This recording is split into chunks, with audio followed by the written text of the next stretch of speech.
Running এ বন্ধ হয়ে যায়, তেল নেই তেল নেই এইভাবে বন্ধ হয়ে যায়। তো এই যে দেখতে পাচ্ছেন জিক্সার মুটকি, এই মুটকির কারণে আপনার গাড়ি রানিং এ বন্ধ হয়ে যায়।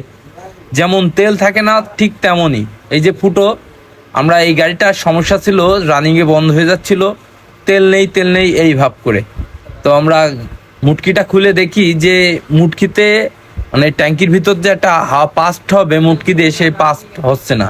তো আমরা মুটকিটা খুলে সুন্দর করে ফুটো করে আবার নতুন করে সেট করে দিচ্ছি, যাতে ট্যাঙ্কির ভিতর হাওয়াটা পাস হয়। যখন মুটকিটা খোলা হয় তখন ভিতর থেকে হাওয়া বের হয়, মানে হাওয়াটা আপনার বাইরে বের হতে যাচ্ছিল না, যার কারণে আপনার গাড়িটা রানিংয়ে বন্ধ হয়ে যাচ্ছিল। যখন মানে যেমন আপনার গাড়িতে তেল থাকে না ঠিক তেমন কায়দায় আপনার গাড়িটা বন্ধ হয়ে যাচ্ছিল।